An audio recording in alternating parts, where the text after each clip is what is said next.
I think the climate problem has been solved. There's not too many people here.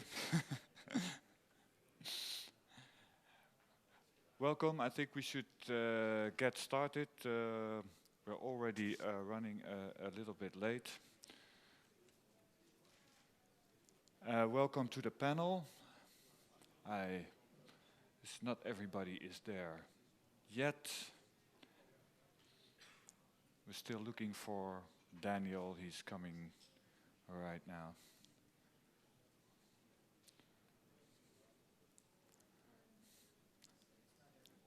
Again, welcome everybody. My name is Karel Beckman. I'm editor of an international energy publication, an online publication called Energy Post, energypost.eu. Check it out on the internet if you like.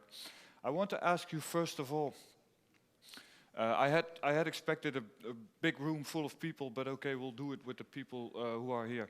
Who believes that climate change is the biggest single threat to humanity? Can I see some hands?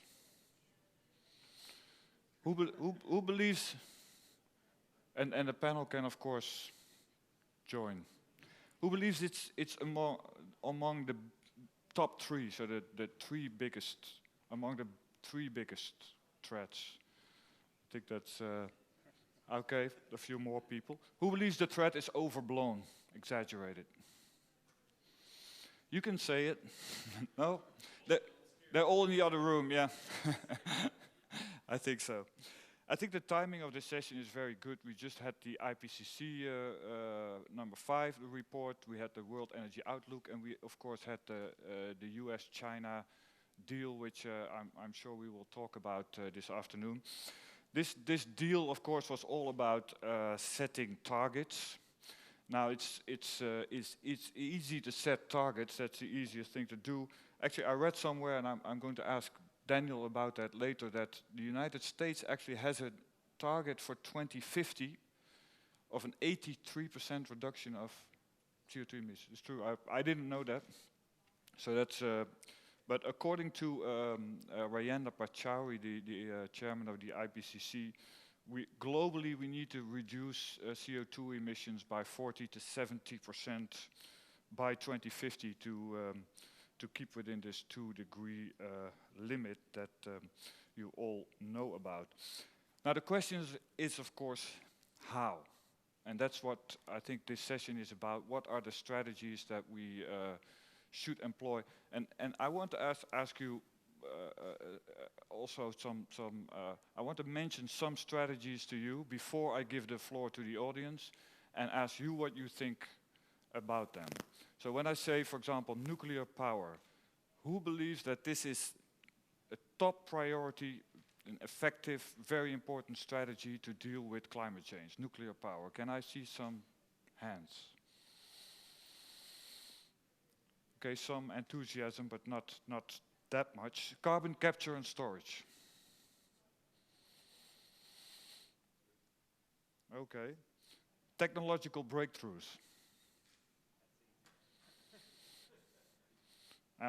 And they have to be really, really important strategies in your mind. A Paris Agreement, an international climate agreement, how important is that?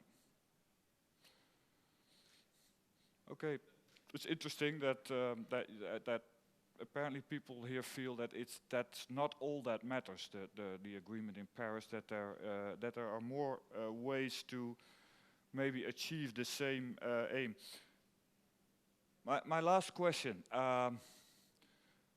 There's also a lot of talk about the costs and benefits of tackling climate change. Who in this room believes it will ultimately be a costly thing? Will it cost us more, or will it actually benefit us economically to fight climate change? Who believes that cost is a real big issue in the long term? How long is the long term? Well, let's say till 2050. That's interesting. So many people here believe that it will actually benefit, also economically, if we make this transformation that Energy Secretary Moniz talked about this morning. The reason I asked about the cost, because you know, there's this whole issue of stranded assets, the carbon bubble, and I think that's also why I want to ask the panel about this, because it's a very important issue. And again, I think that the Secretary Moniz said, well, the transformation is not going to be easy. Well, I think that's an understatement. If you think about, you know, how big the fossil fuel sector is, I think the whole world economy sort of depends on it. And it goes much further than just the energy, also derivative sectors like transport. You know, there are over 1 billion motorized vehicles on the roads in the world, to mention just an example. And our pensions, you know, our government budgets, they all depend on the fossil fuel sector. So this is really a kind of maybe an elephant in a room that is not talked about enough. So I want to ask now the panel, what are the strategies that we should pursue to deal with climate change? And I also want to ask them, what are the strategies that we should not pursue? What are the wrong ones that we are, maybe the things that we are doing wrong right now? And finally, to ask them how then, you know, if they have strategies, if they have ideas, how should we implement them? So that at the end of this session, we will walk out of this room and have some idea, hopefully some hopeful, optimistic idea. This is what we can do. I want to start with Ms. Lauvergeon, Anne Lauvergeon. She is, of course, as you all know, the former CEO and chairman of Areva, the French nuclear company.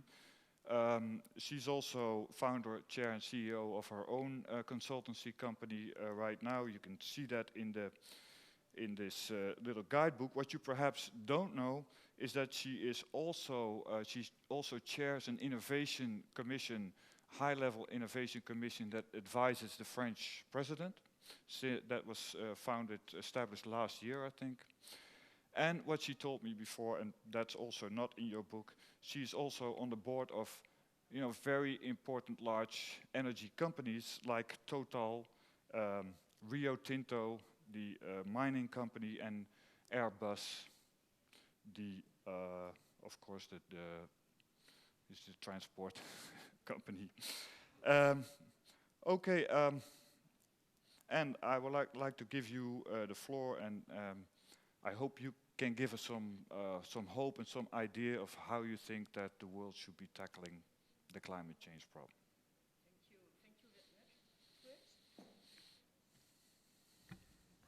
Thank you very much, ladies and gentlemen, dear friends. Good afternoon. To give you some hope, that's a tough program, but I think that this panel is going to try to interact at the maximum with you about this burning issue, which is global warming. In 1 year, we are going to be in Paris with COP21. 1 year is a short period of time. At the same time, it's sufficient to have a lot of discussions. We have had some good news from bilateral negotiations between US and China.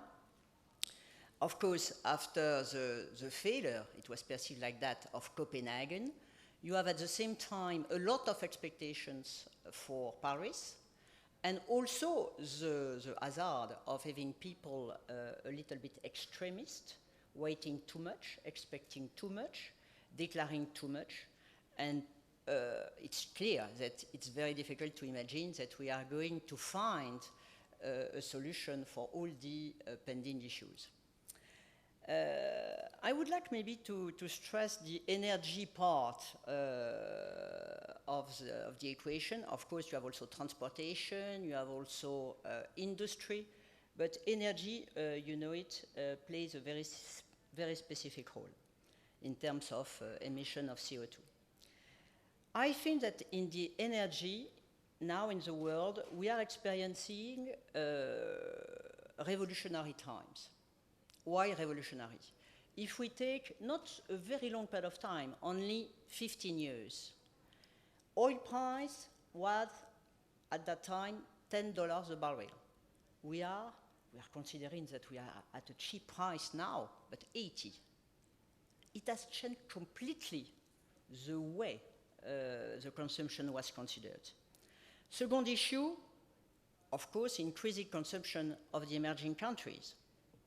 Third cause of revolution, shale gas. Who 15 years ago could predict such a change having so many geopolitical consequences? And fourth, and don't underestimate it because I think that's very important too, is digitalization. Digital revolution is going to change all the relationship between consumption and usage. So we are in a situation in these last 15 years, and of course climate change is not anymore an assumption, is a certainty. So if you take all these elements and take into account that we are going to be 2 billion people more in the next 25, 30 years, we are really in a very difficult situation. So it doesn't give you hope, but we have, I think, some solutions. Of course, the best solution, in my view, at this stage, energy savings. Energy saving, by definition, the energy you don't use is the purest one. So energy savings, and for energy savings, digitalization is going to play a key role. We are going to change completely our relationship with the different users, but also with our home, the different components of our consumptions. So energy savings, first thing. Second issue is, of course, to develop. In France, we so-called Mr. de la Palisse. Mr. de la Palisse said only obvious things. The obvious thing is to develop the energies without CO2 emissions. Of course, you have no energy sources invented because of that. But fortunately, we have energies without, or almost without CO2 emissions. Renewables and nuclear. The problem of renewables in general is that they are intermittent. They are not, except hydro, biomass in some countries, but globally wind, solar, it works during a part of the time. So a very important issue in my view for renewables and for the development of renewables in the world, and it's not sufficiently said in my view, is how to develop, and that technology could play a fantastic role, how could we develop a cheap and important way to store the electricity? It will be the blockbuster, how to store the electricity in the world. That's a very important issue. Third, of course, third solution is nuclear. Nuclear, we could speak if you want afterwards about that, but I think that's very important. So, I don't want to take too much of my time because you said four minutes, so I'm going to stick to that. But I think that now we have to be a little bit, we could try to be a little bit less ideological. We know, you know, that especially in Europe, we have Greens being traditionally against nuclear and in favor of renewables. You have people in favor of oil. I think that we are going to need all the sources of energy, developing the sources without emission, but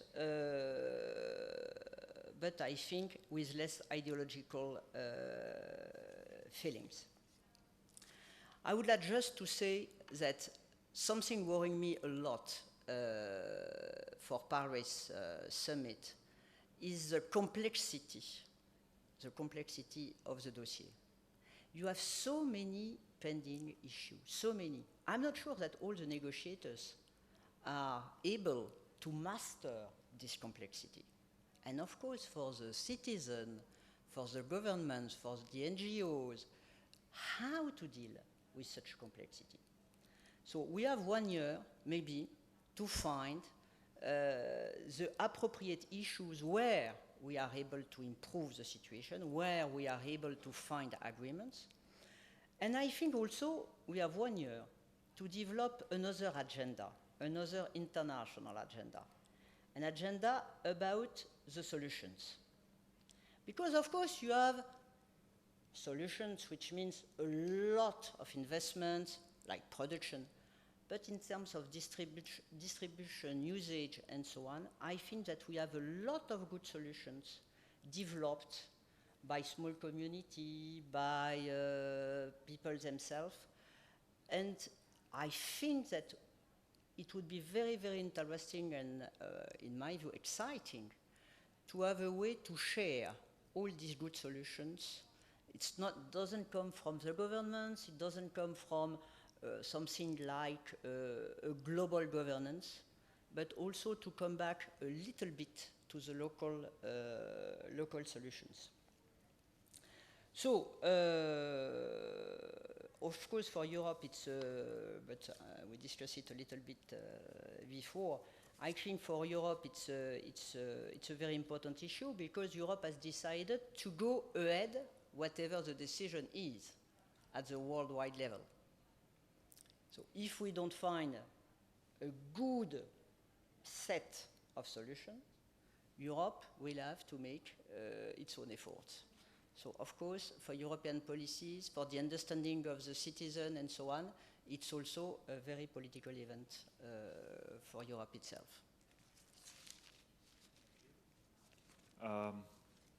Just one question: do you share the feeling that Fatih Birol spoke about this morning? He said Paris is our last chance.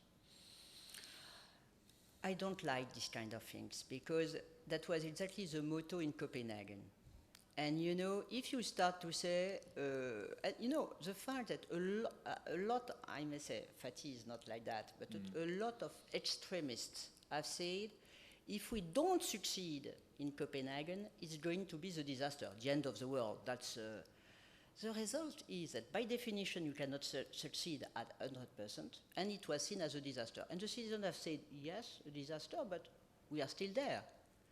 So I'm not sure that it is a so good idea to see that it's the last rendezvous, the last thing, and if we don't succeed at the end of the world, I think that it is not very smart. That's my opinion.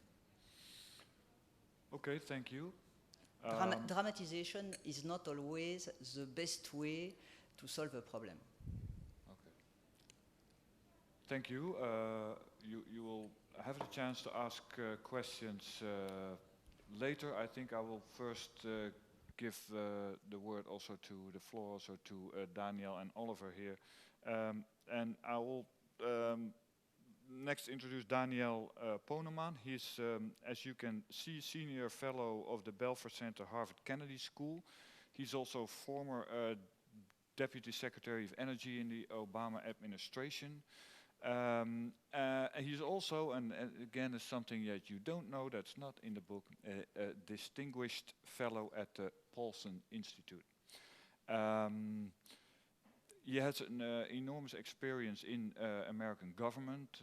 He was also on the staff of the National Security Council. So it would be very interesting, I think, to have his view on what he believes the strategy should be to deal with climate change, and of course what the U.S. What the U.S. view is on this. Delighted to be here, and having skipped a year, it's just phenomenal to see how this conference has continued to become a real lodestone for international discussions. It shows how pivotal Turkey is and how successful the Atlantic Council has been in capturing that interest. I will also try to conform to your short time frame and actually answer the questions that you asked us. I'm going to make 3 points about what we ought to be doing on climate, and you asked us to cite 3 mistakes. Now that I'm out of government, I'm allowed to admit such things. And so I will cite 3 mistakes, but I will cite those mistakes in a way that suggests solutions to them. And having been out of government for a whole 5 weeks, I still have a hard time saying them instead of we, and so it won't surprise people to hear that my first answer, and a lot of this is going to dovetail with what my friend Lauvergeon just said, really is resonant with the President's Climate Action Plan. On an absolutely sweltering day that left everyone drenched in June of 2013, President Obama, dealing with a situation that is a moral imperative that is really, it is in crisis at a time when governance in Washington is challenging, as everyone knows here, and passing comprehensive legislation is not easy, said that he was taking on a mandate to impose a climate action plan and to do what we can to lead that. And it has three elements, and these are the three solution sets I'd like to propose. Number one, we have to cut air pollution. It's quite simple. And we've heard the mechanisms by which we can do that. Number one, there used to be all these questions about whether it's going to be nuclear or oil and gas, and now we realize we need all of these energy forms to meet the growing needs of the world. Even as OECD consumption remains flat, we see the 30% rise in the rest of the world. So let's just start with the fact that the oil and gas prodigious outpouring that you are witnessing in the United States of America actually is part of the solution. Because when it comes to oil, recognize that it's a global market for oil of 90 million-ish barrels a day. The question is where it gets satisfied and who's making the production. You saw Carlos Pascual's presentation. We have very low-cost production, and the prosperity that brings to the United States helps plow savings and investment and retained earnings into the technologies that build the new energy economy. So when we talk about natural gas as a bridge fuel, it's not a bridge to nowhere, it's a bridge to that low-carbon future. And oh, by the way, when you're doing the natural gas piece, which came up, as Ann said, from 1% of our production in 2000 to over 40% of our production today, out of 26 trillion cubic feet per year gas economy, we would not be halfway on the road to the 17% goal we set for 2020, but for that natural gas coming online in terms of power generation, nor would the 83% goal that you articulated that we have now signed up to by 2050 even be within reach. It's not the whole story, but it's a part of the story, so don't forget that. Secondly, and you mentioned this in your questions, look, forget about the United States. We've come down from 50%, we now get I think like 37% roughly, depends on the month, of our power from coal. Coal backs out real slow because of its high availability factor. Carlos made that point very clearly as well. And look at China and look at India. So it is a fact, whether you look at the IEA or the EIA, that coal is going like this for a number of years. And if that is true, then yes, carbon capture and sequestration is critically important. We've got to make those investments. There are smart things that can be done. I was down in Texas a few weeks ago cutting a groundbreaking on a Petronova, a new amine solution, which is pulling the carbon. It's the largest post-carbon capture sequestration that's being demonstrated in the world, and it's pulling it out. It's pumping it 81 miles down the road to a dying oil field, and it's going to increase oil production in that field from 500 barrels to get this, 15,000 barrels per day. I asked the question 3 times. So that's on the hydrocarbon side. Secondly, nuclear. Look,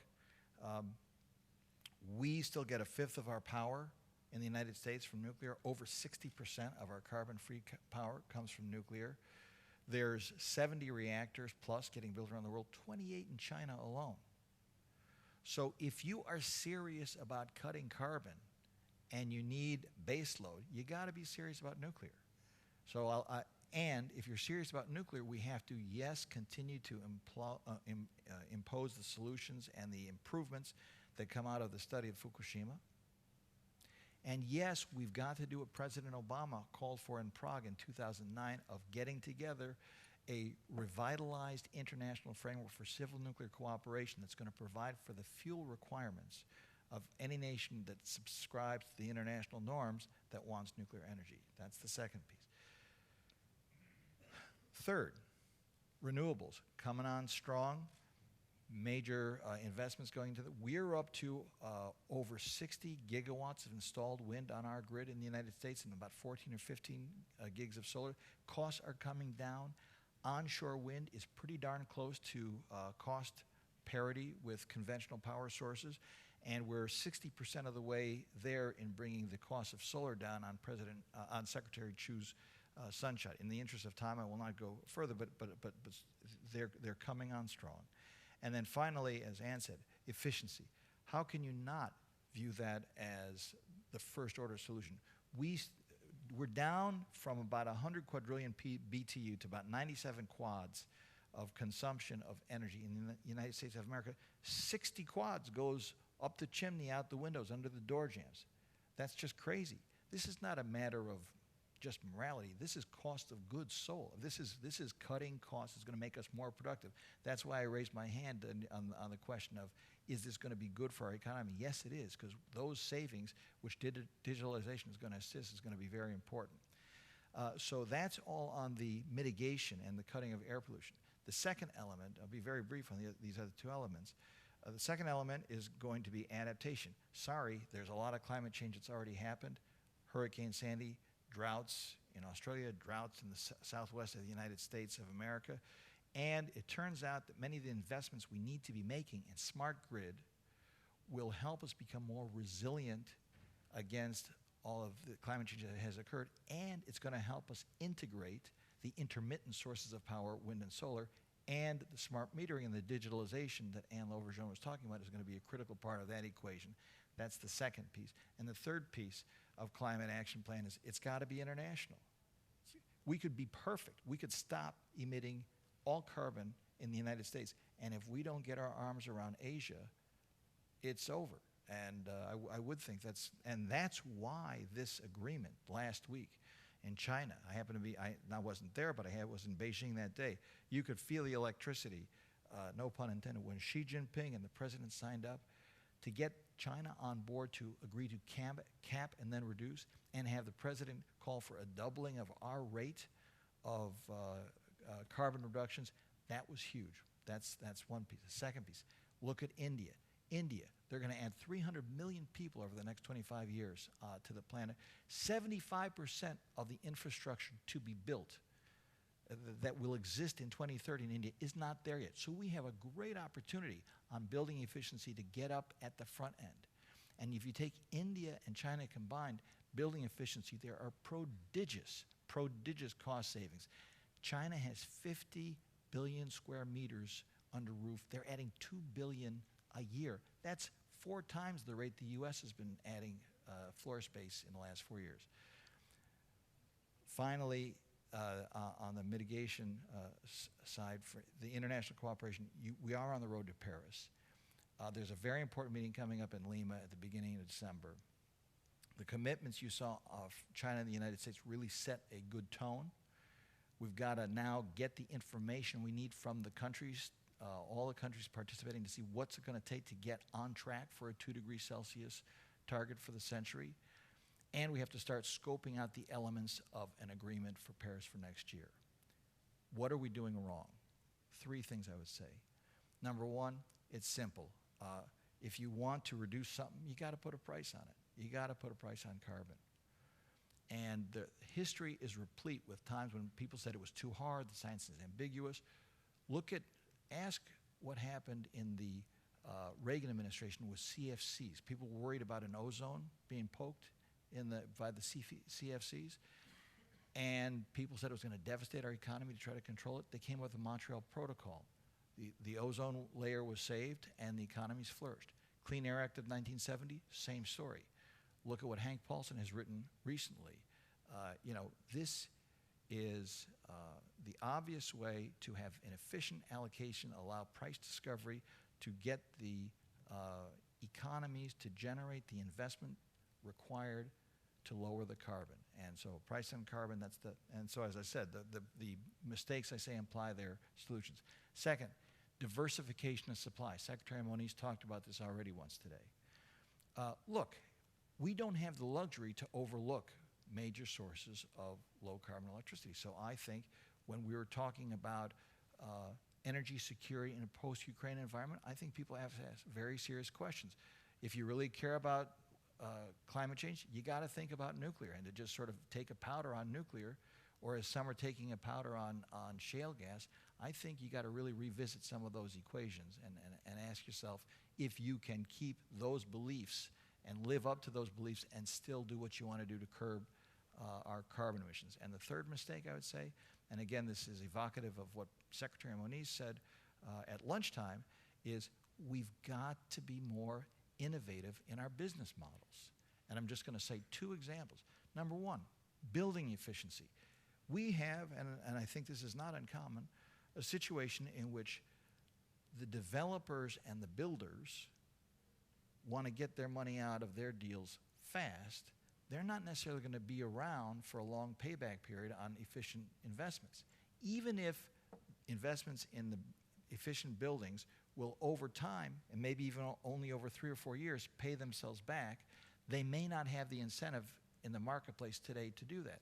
The renters aren't there at the time the buildings get built, so they can't help solve it up front, and they may not stay long enough to get the benefits of it either. There are actually a lot of solutions out for things like this, energy service performance contracts and so forth. We're not doing enough of it.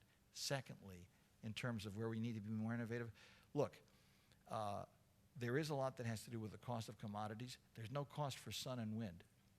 And so for those kinds of renewable sources of energy, cost of capital is very, very important. We've got to lower the cost of both debt and equity capital for renewable investments. And it's doable. Through the Recovery Act, we have effectively $90 billion of assets that are now getting built. Big wind farms, big solar PV, big concentrated solar, and they're throwing off cash on the backs of 20 to 25 year long power purchasing agreements. Operations and maintenance expenditures are predictable. Construction risk is gone. Completion risk is gone. Regulatory risk is minimal. These should be financeable instruments. They should give rise to financeable instruments. There is some of this happening. Yield codes are being created. We have to do more of that kind of thing. You know, certainly you have real estate investment trusts that are available for all kinds of investments in other areas that lower the cost of capital. If we're serious about climate change, and I think we must be, we're going to have to be more innovative, I think, when it comes to creating financial instruments to make both debt and equity cheaper for those kinds of investments. Daniel, I always admire American optimism, like producing more oil and gas will sort of save the world and solve the climate problem. But you made a good point that maybe we'll speak about that later. First, I would like to give the floor to Oliver Geden. Oliver is I've got Senior Associate at the German Institute for International and Security Affairs. He also works for the German Ministry of Economics at the moment, and he focuses on climate and energy. Right, that is your main topic.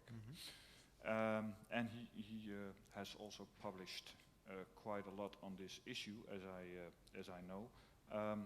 Oliver, maybe you can give us your take on what you think we should do to tackle the climate change problem.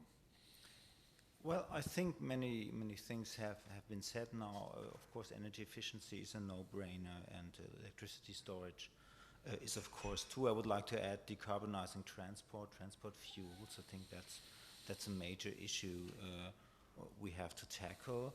I mean, CCS I find very interesting because even in Germany we have a strong environmental movement. We have one in Europe or in Western Europe as well. Even if you think, okay, CCS will only prolong the lifetime of a fossil fuel infrastructure, you have to see there will be no other solutions for industrial emissions. And now to reach or to keep the 2 degrees target within reach, the IPCC is really counting on the combination of bioenergy and CCS so as to produce negative emissions, to take them with fast-growing biomass and then putting them into CCS power plants and then put them underground.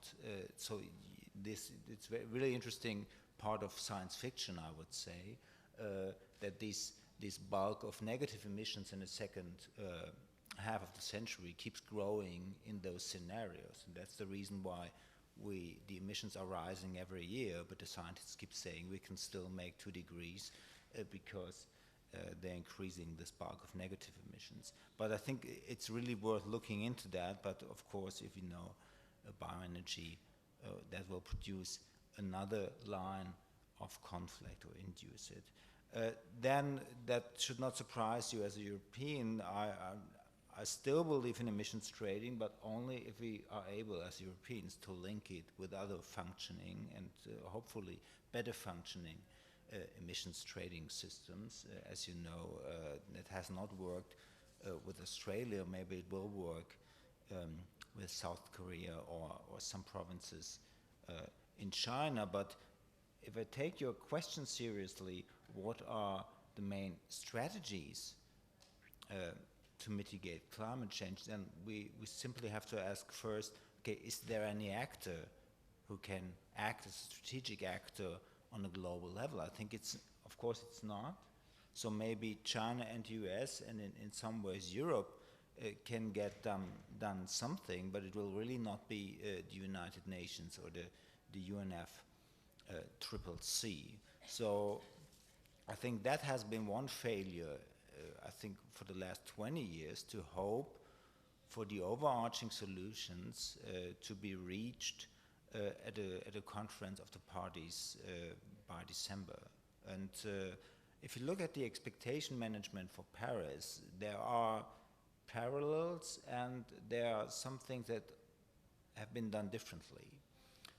Many fear that we will produce some kind of Copenhagen 2, because in Durban in 2011, the plan has been, or the announcement has been, okay, let's try it again. Let's try to get by 2015 a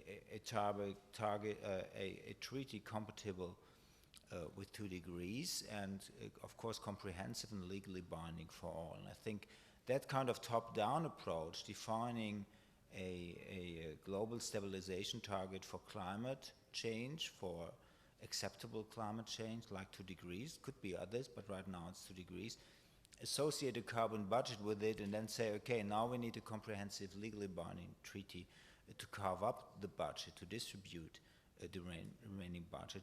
This is going to fail forever. It's simply not how politics is working. That's how natural scientists think, or at least wish politics should be working. And in that respect, right now we see a shift. And I think with what has emerged from the US-China negotiations, people now begin to believe that something can be happening, that you can't call top-down, you have to call bottom-up. And I think we don't see real negotiations right now at the UN level. By Paris 2015, or in December 2015, you simply will have a list with countries, hopefully all the major players in that list or on that list, simply saying, okay, that's what we are going to pledge right now. They will not negotiate that in Paris, at least not the numbers of their mitigation pledges. There are lots of other things they should and could talk about, like review processes and monitoring and things like that. But I think we see a paradigm shift in how we organize the climate subject, the climate change problem. But the one thing we haven't dealt with, or haven't come to an idea how to deal with it, this Paris Agreement will not deliver the reductions or the mitigation commitments. You're pointing to that. Mitigation commitments are not real reductions. It's a promise for reductions in the future. And that has been the climate change game for many, many years. Even if you look in the German or in the European statistics, you find many, let's say, accounting tricks or possibilities how to get to better numbers. So the task really is to come from targets and timetables to concrete policies and measures for a delivering process. And we should not let a very, or let's say, an overambitious target interfere with building up a positive momentum that says, okay, now we're getting things online which will actually reduce emissions. We don't know how fast this momentum will develop. We can't say how many carbon we will emit in the course of the century. It's good to have benchmarks like the 2 degrees target and the carbon budgets, but politics is simply not working like that. And it's not a good idea if you have a pressing problem if the first sentence or the second sentence or the way to think about it is, okay, but first we have to change the rules of the political game. That will usually not work if you're trying to solve a problem pragmatically. But what we don't have is the governance structure. I mean, UNFCCC will not deliver the most part of it, I think. Clubs of actors, I think, will be what we will be seeing in the next years. Maybe more deals, bilateral deals, like we have seen with the US and China. Maybe more project-oriented, not target-oriented. What I like, I would say, like most about the Chinese-US agreement, is the part of the deal about CCS demonstration in China, because that's really what's needed within the sphere of getting forward with CCS. And yeah, I think these two countries can do it and have to do it and have to prove how it could work. We failed in that respect in Europe. We thought we would have up to 10 or 12 demonstration plans. We got none of them. So we will have to see more of these concrete measures, and I think very often two countries who are in the same position have same interests. I mean, electricity storage is not a pressing, it will be a game changer, but of course not every country right now is in the same way affected. It's not a pressing issue in every country, so we will see more bilateral or minilateral deals. I mean, most of the mitigation agenda could be worked up at the G20 format, but it's not working like that. G20, as we have seen it in Brisbane, is producing announcement, but not action. And the last word to your winners and losers question. I think, of course, there will be transformation, there will be winners and losers. But I think it's not, here's the plan first, and then we will see winners and losers, but the way that potential winners and losers will act in the face of implementation of these measures will define what's going on in the world. So we can't draw a plan and say, okay, we have to shift the burden equally. It doesn't work that way. There will be struggles for political power and for financial power in the world, and climate change and the low carbon transformation will simply be part of it. You cannot draw the grand plan, the grand strategy on a board. Thank you. Thank you. Should we have no targets at all? I think we could even make without targets. But I think we should have targets, but not this kind of absolute targets. There are not that many instances, even in national politics, but not that many in international politics, where you have absolute targets, and then you come into the situation Anne was referring to, they have to say, okay, if we don't make it now, it will be game over. Because then you have a definite kind of budget in this respect, a carbon budget. But if you can say, you see these frame emerging of a fossil fuels phase out during the century, not exactly saying when, and not thinking in terms of budget, but in terms of decreasing emissions constantly. That's a political concept that's quite usual, and I think can work as a vision, because everybody should know in which direction emissions would have to be going. Right now we're talking about the budget and saying, okay, it's still increasing, but then we have to talk about post-peak reduction rates, and then we have to talk about negative emissions. It's very artificial in a way. Let's just say we have to peak very early. That should be at center stage now in global emissions, and then we have to increase constantly, but nobody can now say what would be the exact year where it would be possible to reach the line zero. Okay, thank you. I get a little bit the idea that you all seem to be saying a little, that we shouldn't perhaps rock the boat too much, but should go for evolution rather than revolution, but maybe we'll come to that later. First, I want to give people in the room the opportunity to ask questions, because that's what we're here for. I think that gentleman in the back, I saw him first, but then Sorry. I see there's a lot of questions. That's Martin good. Wilhelm. Yeah, please introduce yourself. Martin Wilhelm. To make progress on climate, we need technology pull and technology push. On technology pull, my question to Daniel would be, from your understanding of the way the new EPA rules work on incentives on a state-by-state basis in the US, and your understanding of the US-China agreement, and the way the relations in Congress and Congress perspective on all this, do you think it's conceivable that Paris is going to lead to a legally binding treaty type of thing, and B, eventually to a situation where we'd have carbon prices in the US?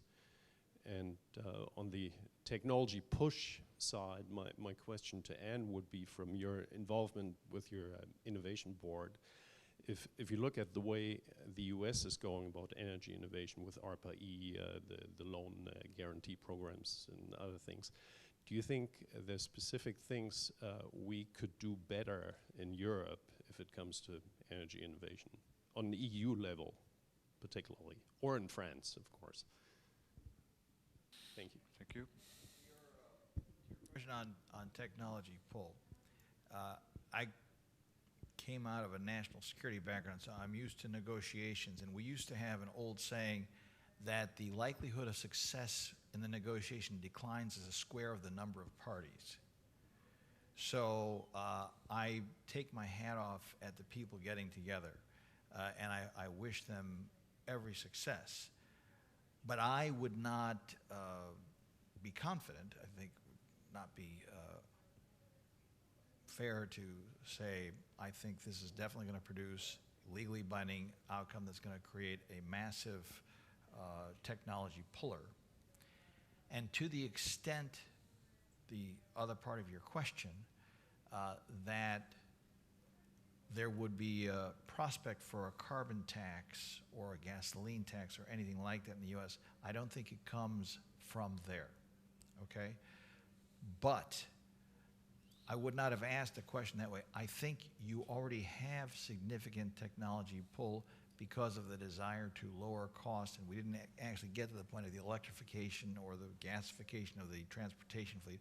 I think there's plenty of drivers for the technology pull, and we are trying to provide, I'm still saying we, the US government is trying to provide enhancements to those drivers in the classic valley of death sense of early stage investments where it's going to be most important, such as grid level storage, and Lauvergeon was talking about. So you have the battery hub being based in Argonne. You have got some very interesting programs out of ARPA-E, the Advanced Research Project Agency with these flow batteries and so forth. And the innovation that you see out of that set of things, the hubs, the Department of Energy has put out, ARPA-E, which has had a phenomenal success in drawing private capital to supplement even modest investments. I think you're going to see that, and I think that it's going to scale, because if you do get any kind of price signal, I think is going to drive a massive amount of investments. The last thing I want to say about that price driver and the carbon tax, I do believe that whenever you've seen these kinds of mandates go forward, whether it's in the form of a uniform tax or what is actually happening, appliance efficiency standards out of the Office of Management Budget, you have seen those kinds of investments. And look at what's happened in things like lighting and refrigeration, where people, again, warned about all kinds of downsides in terms of economic penalties that were going to be experienced, but they've actually found that, prompted by these regulations, they have engendered private sector investment that have actually, in the case of refrigeration, driven down the cost of refrigeration, reduced substantially the greenhouse gas emissions, and lowered prices to consumers. And so there really are some win-wins out there. If I may interpose a quick question, it is a serious one. after the outcome of the midterm elections now, and suppose that we get a Republican president after President Obama, will that change the picture radically, you think? I really don't. And full disclosure, I've worked for Republican President Bush 41 and Democratic presidents. The three examples I cited, the Clean Air Act of 1970, unless my memory is really off, I think Richard Nixon was the president. The CFC and the Montreal Protocol, I think President Reagan was president. And I think Hank Paulson worked for President Bush 43. And that's just on one side of the aisle. So I actually believe, maybe it's Pollyannish, I think there's a huge political center that's about 80% of the body politic that you can get behind this, and it's not out of sentimentalism. It's if you ask George Shultz, Secretary Shultz, he was hearing different scientific opinions about the effect of CFCs. Is it or is it not devastating to the ozone layer? And some people were saying at the same time, the economists, don't try to control it because it'll tank our economy. He says, don't you think we should take out a modest insurance policy? And that became the Montreal Protocol. It's the same argument Hank Paulson is making today about a carbon tax. So I really think it's out there, and I don't think that it has to be a partisan issue. Indeed, to the contrary, unless it's embraced at a bipartisan level, it will not be sustainable. Okay, sorry to interpose. Yes, I'm going to try to answer to your question. I think that innovation is going to play an increasing role in the energy policy, energy consumption, and so on. So that's clear that it's a very important issue.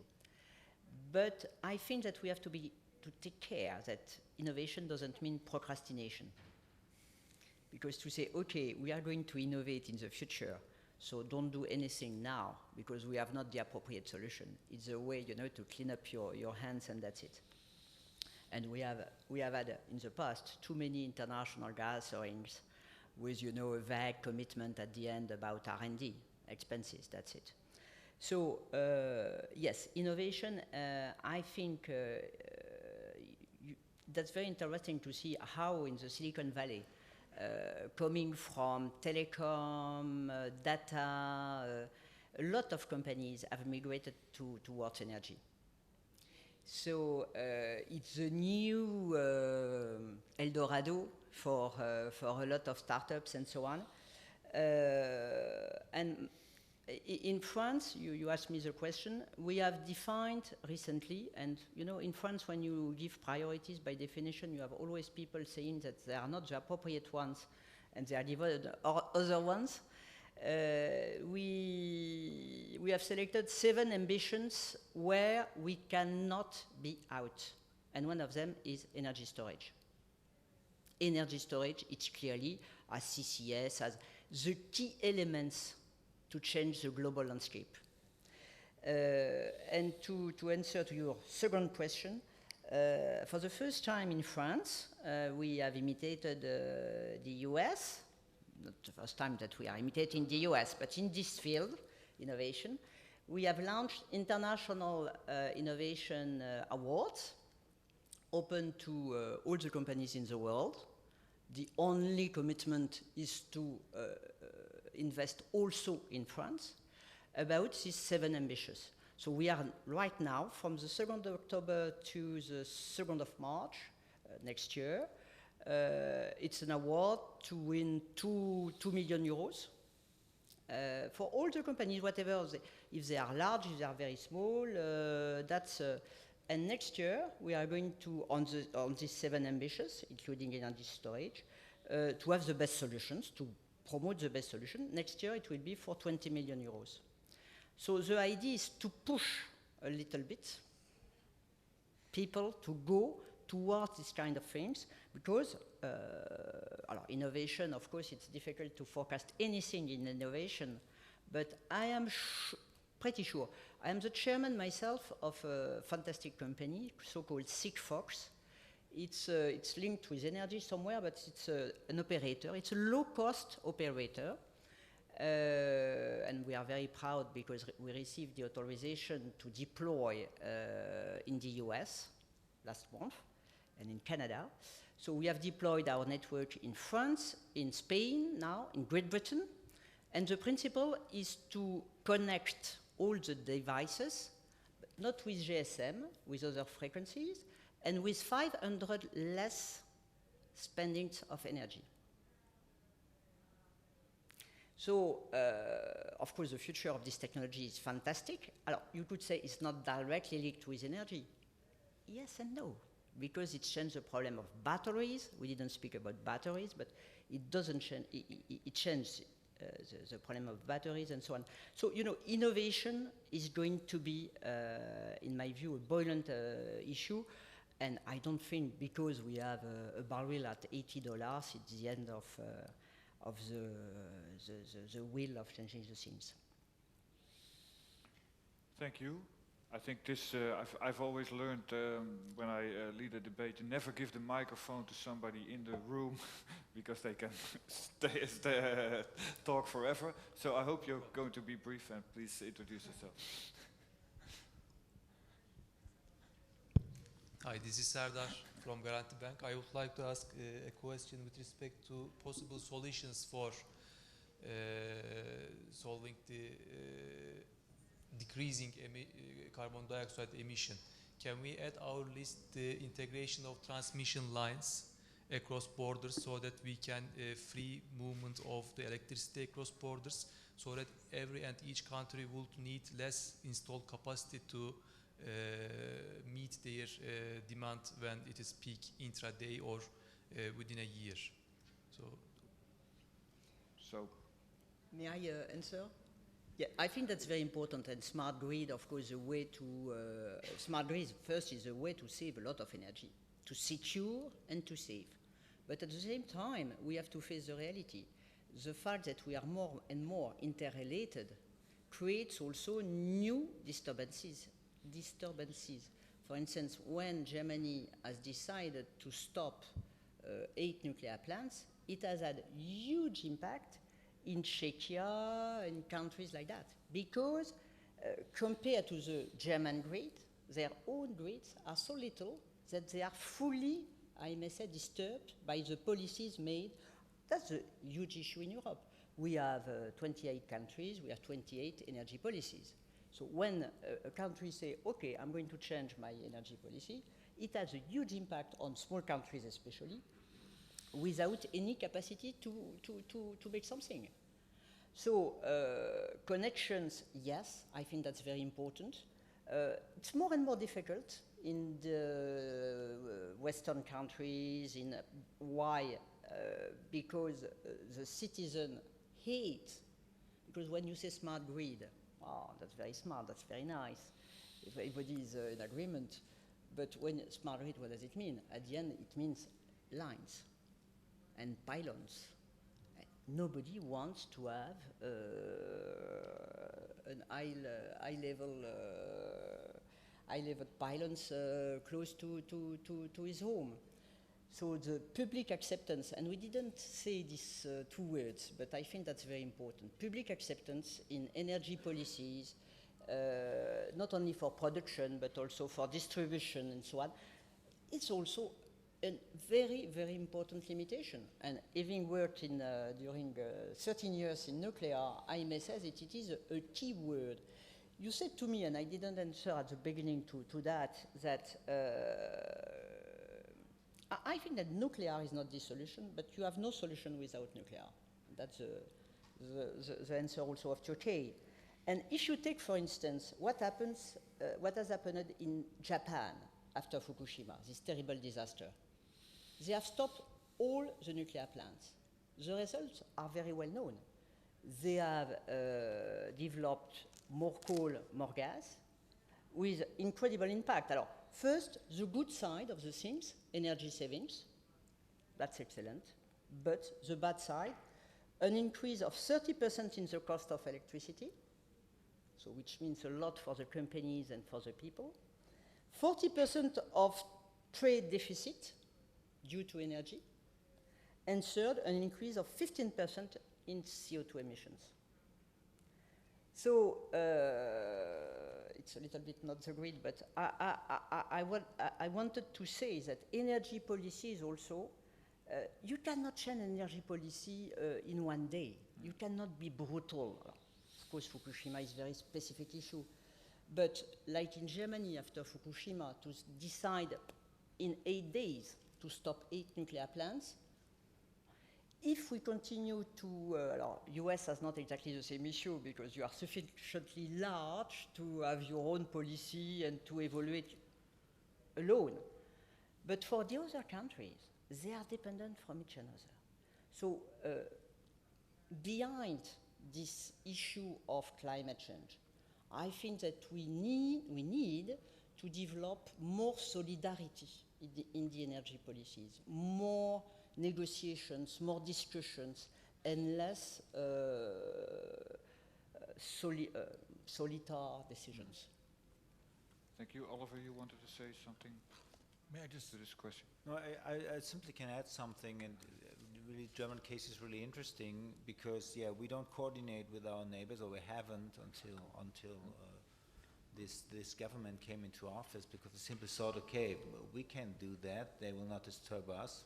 Yeah, maybe they are disturbed by us, but we don't care because we have the sovereignty of our own energy mix. But within a common energy or electricity market, that creates problems of its own. And we see it now, and that's interesting in the German debate. We have now emerging the debate about capacity mechanisms and capacity markets. And since Germans don't want to have another subsidy in the energy market, now you see the argument developing, now let's coordinate with our neighboring countries on that. We don't want to build all this extra capacity or want to pay for being it within the market, old coal power plants primarily. So now Europe becomes part of a solution in that capacity market discussion, at least. But I think the lesson is, in the long term, you can't have an interconnected electricity market, but then 28 national energy policies. But that's a struggle in the EU right now, because there are majorities for more integration in the energy market, but there is also a major momentum for more fragmented energy policy within the European Union. We have seen that right now with the 2030 decision. So I think in the end the market will win here, at least in the electricity sector, but there's nobody who's drafting a plan and then is able to implement it accordingly. So never believe the plan, always think about, okay, what's the intention of the political actors at that moment to issue such a plan. We have 1 minute left. Oh, I have to give this gentleman the last question, I think. Please introduce yourself and keep it brief. I'm in charge of the... Try. Does it? Yeah, okay.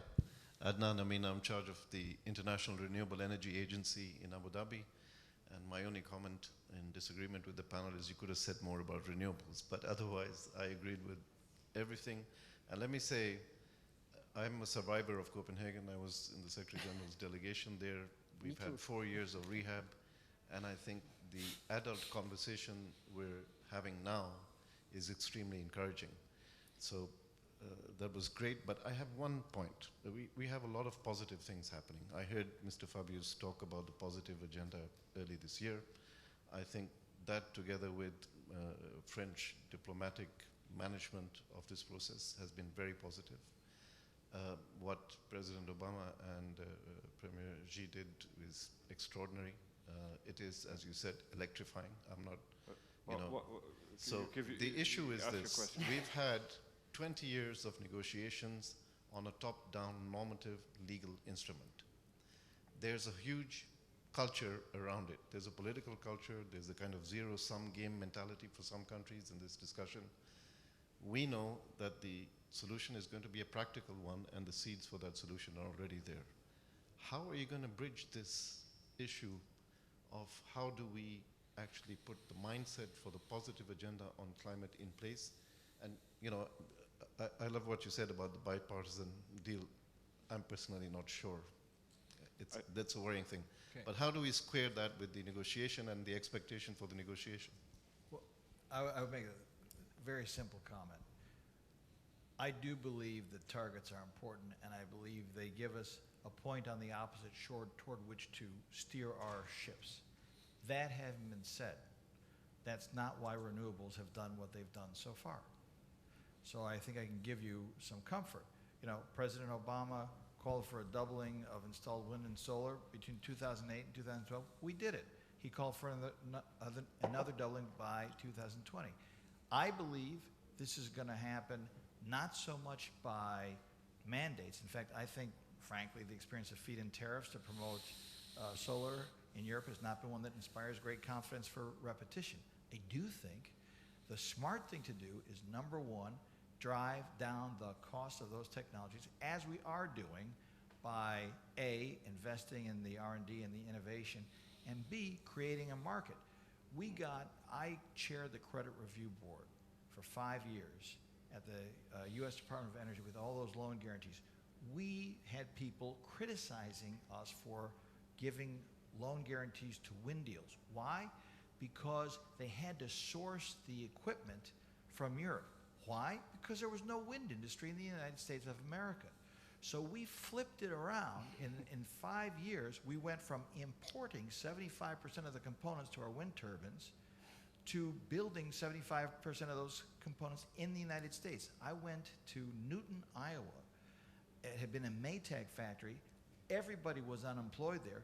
Now they're building these 54-meter blades. So it is happening out there, and it's happening because of the technology. And the other thing is, to repeat what I said before, we've got to do better at creating both the business models that support it, and there's very innovative things happening in solar finance, as you well know, and in terms of lowering the cost of capital by getting securitization of assets. The U.S. Department of Energy subsidized the first 5 solar PV plants. The next 10 were financed by capital markets. So that's my, I think, more hopeful sign. And frankly, none of that has to do with success at Copenhagen or in Paris or in Durban. That's happening because of these other driving forces, some of which government can encourage, some of which government can facilitate, but at the end of the day, it's going to depend on private sector innovation and private sector capital, because as is often said, and I believe to be true, private capital markets move more money in a day than governments move in a year. Okay, thank you. I think we're going to have to round it off. Thank you very much. I think you're all, I was asking for some messages, and I think you're all incredibly optimistic. You know, I think I heard shale oil and gas as a solution rather than a problem. CCS, nuclear. I think there are some problems with CCS and nuclear also. You know, having said that, what I take away from this discussion I find very interesting is that we perhaps shouldn't pin all our hopes on this big climate agreement, but the solution will have to come from, you know, the market, from technology, and maybe a general awareness in the world that we need all these solutions, and people will be working on it. Maybe that's a message of hope anyway. Right, thank you very much, panel. Thank you very much for being here. Thank you.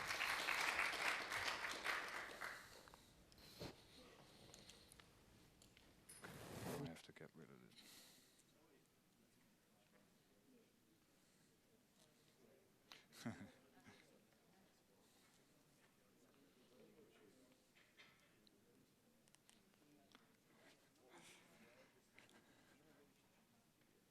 Can you help me? It's still on.